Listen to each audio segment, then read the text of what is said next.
You're listening to The Intellectual Investor, episode number 75, Be Kind. Written by Vitaly Katsenelson and read by Elliot. To read this article online, or to listen to more episodes, visit investor.fm. To learn more about Vitaly's investing firm, IMA, go to imausa.com. Be Kind. April 2018. I am back from Texas. In Dallas, my brother Alex and I had the pleasure of spending 4 hours with John Malden.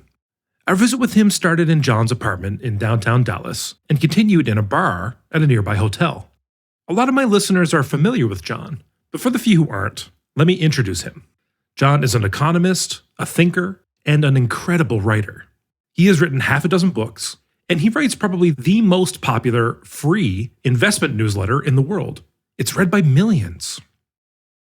John, unlike most financial writers, writes with an incredible warmth. You feel as if he is writing just to you. He is never boring and likes to share glimpses of his life. As a reader, you get to live vicariously as the father of 7 children, 5 of them adopted from Africa and Asia. Traveling the world, he has visited 65 countries, and gleaning insights from conversations with his many noteworthy friends.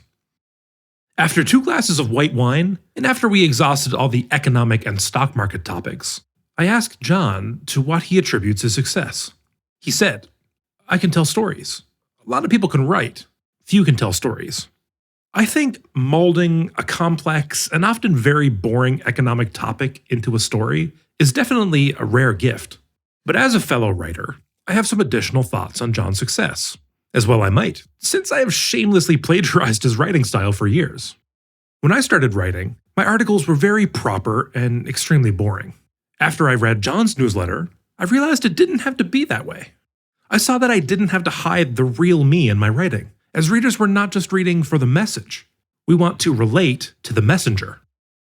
John treats his writing as a continuous conversation with his readers. Therefore, people who have read him for years feel like they know him. But here is the key. The John you like through his writing is the real John. Yes, the real John is not as well polished as the writer John. Very few writers are. When you write, you get to carefully weigh every single word, just as I am doing now. You don't have that luxury in live speech. The real John may throw an expletive or two into a conversation. He may speak with a slow Texas drawl. Print destroys accents. Believe you me. But it becomes impossible to fake the real you on paper when you write once a week for years. Or maybe the better version of yourself that you try to show to the world in your writing changes you little by little until you gradually become the character you portray in your newsletter. I can personally attest that Vitaly the writer has changed the real Vitaly. The John you get on paper is the John you get in real life. He'll treat you as if you are the most important person in the world to him. And though I felt very special being around him, I noticed that this is his default behavior. When John and I walked into the restaurant, he gave a warm smile and a hello to every person in our path. When he talked to the waiter, it was as though he'd known him for his entire life. He committed 100% of himself to that conversation. Comparing my behavior, when I talk to waiters, my mind is often elsewhere. I sometimes look at a waiter and don't see him or her. I've caught myself a few times being unable to describe the waiter I just talked to. John, on the other hand, is totally into whomever he's talking to at the moment, and the person can sense it. A great lesson for me, and something I definitely have to work on. The next day, after our meeting with John, Alex and I drove to Fort Worth and met a friend of mine, a very successful hedge fund manager. John came up in the conversation, and my friend mentioned that John had been very generous with him, had even shared his season baseball tickets, a decade ago when he had nobody and just launching his hedge fund. I think the biggest lesson I learned from spending 4 hours with John Malden was be kind to everyone, all the time. You can find John's articles in the show notes. P.S.